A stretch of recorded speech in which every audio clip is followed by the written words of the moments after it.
Welcome to City Church's On-Demand Messages. My name is Josh, and we're so glad that you're tuning in whenever and wherever you're tuning in from. In fact, it's possible that you either stumbled across this online or somebody shared this, and you are leading it maybe for the first time. If you have any questions or want to know more about who we are, we'd love for you to visit our website. In fact, if you can even plan your first visit on our website. If you've got kids, we have a kids ministry specifically for them. You can plan your visit. You can go ahead and check them in, learn more about what that will be like. Maybe a middle or high school student, we've got you covered.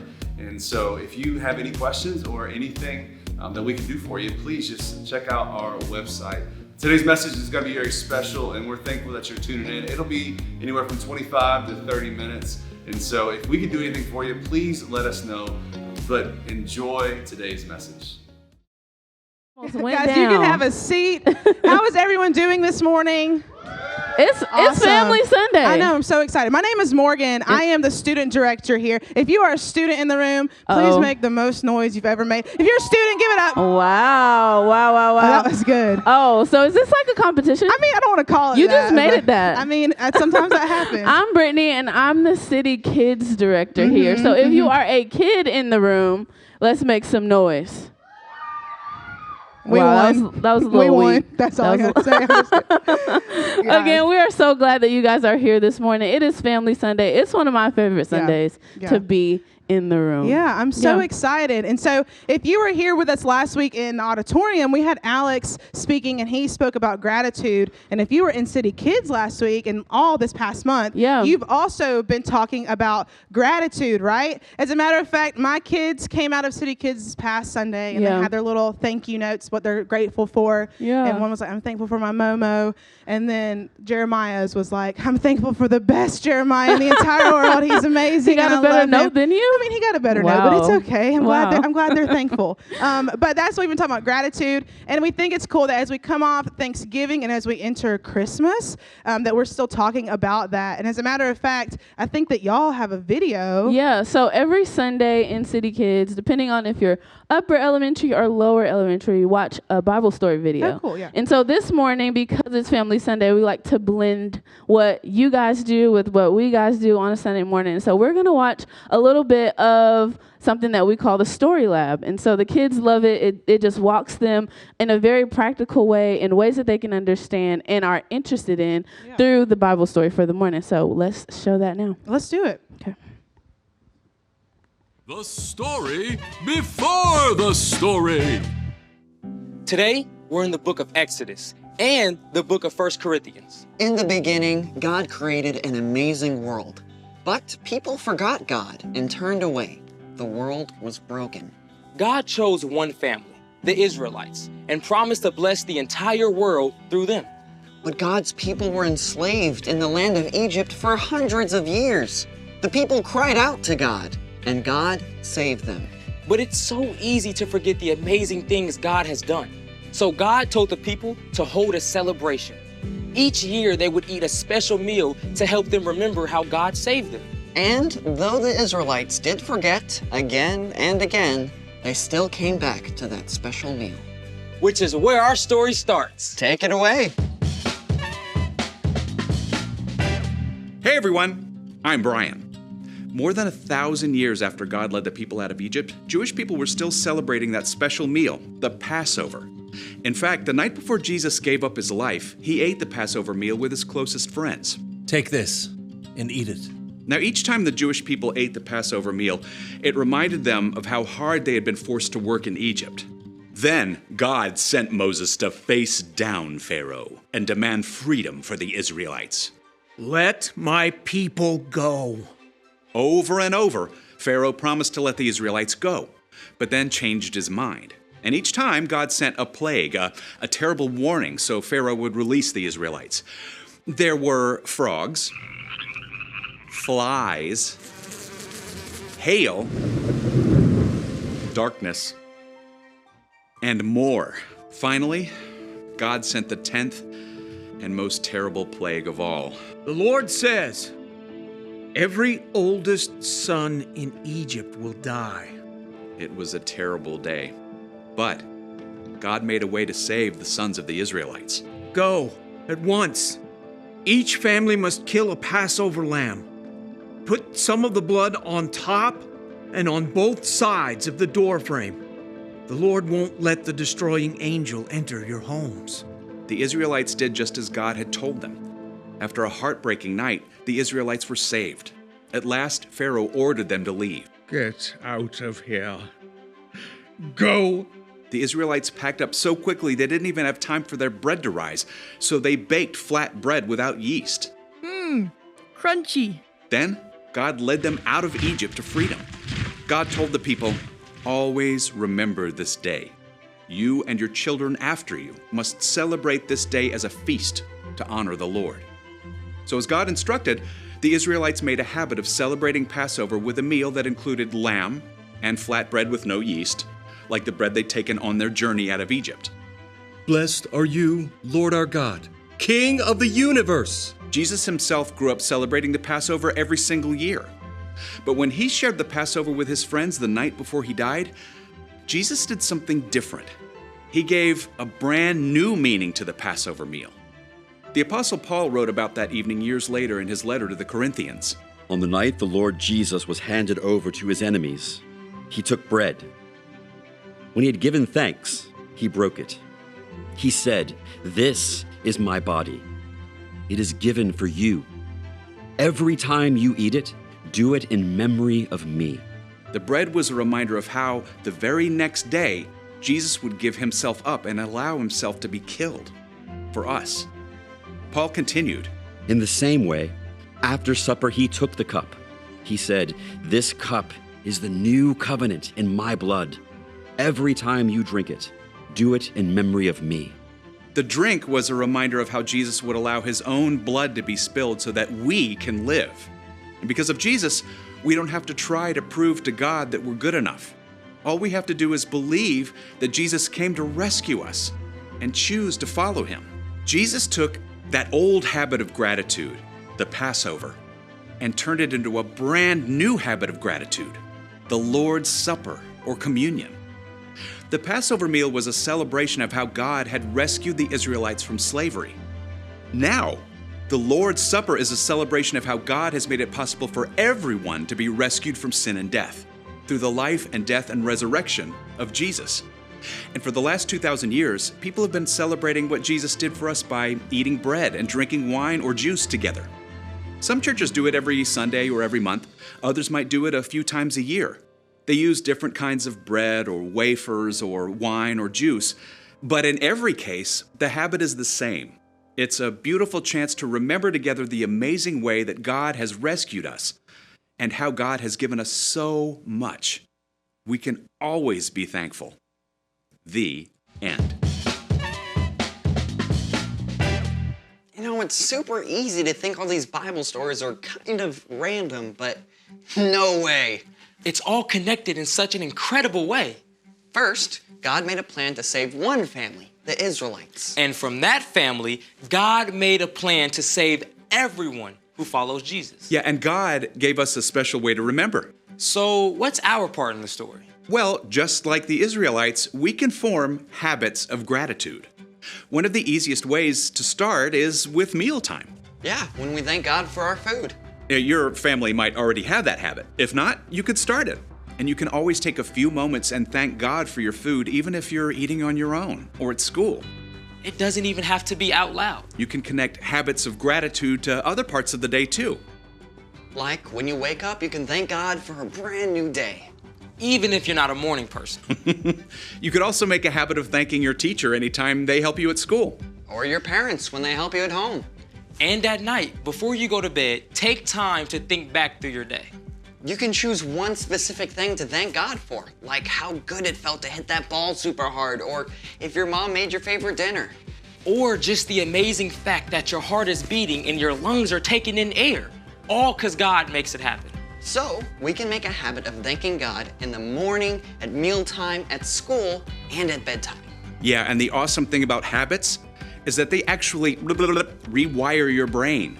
So if you start with one time and focus on being thankful every day, in about 3 weeks, your brain will remind you automatically. I'm thankful God made our brains so awesome. You got it. Thank you, and thank you. See you next time. Amazing. I love the Story Lab. I love how they break it down for the kids in ways that they understand and like things that actually are happening in their lives and not just, things that make sense to us adults. I think we should do it every week. Let's just watch the Story Lab. Y'all can come on over to City Kids. Yeah, it was great. And watch the Story Lab with us. But we thought it would be really cool, since it is Family Sunday, to have a conversation around gratitude and what that really means and what that really is. And so we thought it would be super special if we invited some of our city students to come up and have a panel conversation with us. So I wanna welcome April and Ryder to the stage. Y'all give them a round of applause. Guys, April, she is a junior at Spalding High. Let's go. Ryder is a freshman. And they both... He looks like a senior, but we promise he's a freshman. And Rock they Springs. both are city builders in City Kids. So they are small group leaders. Ryder is one of our boys' small group leaders, and April is one of our girls' small group leaders for 2nd and 3rd grade. And they do amazing. Yeah, they do. Give them a round of applause. Love them. Yeah, so we just introduced you guys a little bit, but I want to kick us off and loosen us up and ask us a question. And I didn't tell them this question before because I wanted to put them on the spot. If you could be a superhero, what would your superpower be? Ooh, y'all. I don't know. You go first, Ryder. Okay. She's throwing it on you, Ryder. That's okay. I'd say probably just a fly. You want to fly? Okay. Yeah. No, that's y'all. a good one. Maybe be invisible. Invisible. Because y'all, I'm nosy. I can be everybody's business if I'm invisible, y'all. We put the nosy people on that side of if the you know panel. anything about either one of us, we're very nosy. We'll listen to any story you got. So, yeah. Morgan, what's your superpower? What would you? Well, it goes along with the thing. I would read people's minds. Oh my God! Just this is the the nosiest ultra girl I've ever invasive, met. I would read your mind. No, so Dozy makes me watch anime with him. Anybody else watch anime in here? Anyway, silence. Everybody's like, that was. I would have instant transmission, kind of like flying. I just would be where I need to be. What did you call it? It's on Dragon Ball Z. It's instant transmission. Instant transmission. My husband is so proud right now. He's never been more proud in his life. We call that teleporting. So I don't know what instant. Okay. Anyway, let's get into this. Yeah, let's jump in. So now you know a little bit about all of us. So we just watched this story on the Story Lab, talks about communion, the Passover meal, and the Israelites. And so what we read, so this story takes place, the Israelites are freed, but shortly after all the gratitude and the taking of the Passover together, we see something a little different, right? Yeah. We read on in Exodus, as a matter of fact, in Exodus 16, 1 through 3. We read part of the story. I'm going to read it. I don't know if it'll be behind me. I don't think so. So just follow along with me, guys. It says, they, as the Israelites, they set out from Elim, and all the congregation of the people of Israel came to the wilderness of Sin, which is between Elim and Sinai, on the 15th day of the 2nd month after they had departed from the land of Egypt. And the whole congregation of the people of Israel grumbled against Moses and Aaron in the wilderness. And the people of Israel said to them, would that we had died by the hand of the Lord in the land of Egypt, when we sat by the meat pots and ate bread to the full. For you have brought us into this wilderness to kill this whole assembly with hunger.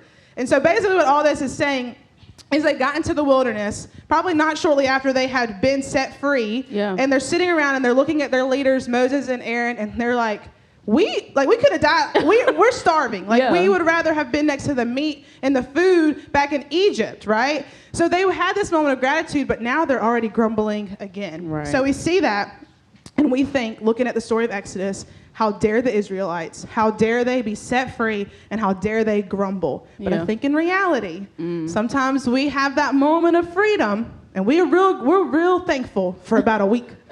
And then we have a new situation come up, and we're just like the Israelites. So I have a question for you, Ryder and April. Why do you think it's so easy for us to forget God's faithfulness to us? I think it's really easy because everything that just happens around you and surrounds you on a regular basis. Yeah. You can get really caught up in everything. And once that happens, then you can't really, it's really hard to go back and remember those things that you were grateful for. Yeah, it's good. Yeah, I agree so much with what Ryder said. I do think it's very easy to forget his faithfulness when you're not surrounded by the right people. Okay. That's really good. Yeah. Yeah. Sometimes I don't think about that, but I wonder if in the story here, imagine if one Israelite had been like, hey guys, let's actually be thankful. I wonder if that could have changed the perspective of all the other Israelites, right? But instead, not only were one of them grumbling, but they were all grumbling. That's good. I love that, April. Yeah. And so I think too, along with what Ryder said, you forget so easily. And I think for us as believers and in church, we have these traditions, these things that we set up, like these things that we celebrate. We talked about Passover in the story, but like things that we celebrate now, like Easter, or we take communion, and we get into these habits, and they start to become things that we just do, like boxes that we just check off, and not things that actually keep us reminded of the faithfulness of God, right? So I want to ask you guys another question. What are some habits that you've created or you can create to help you be grateful and remember to be grateful to God and those around you? Personally for me, I make sure that when I wake up and go to sleep, God knows that I am thankful and grateful for everything that he's blessed me with. Yeah. And then for the holidays, I'm always thankful and grateful that my family is safe and healthy and that we're able to gather and have fun together. Yeah. That's good. That's super good. I said something similar.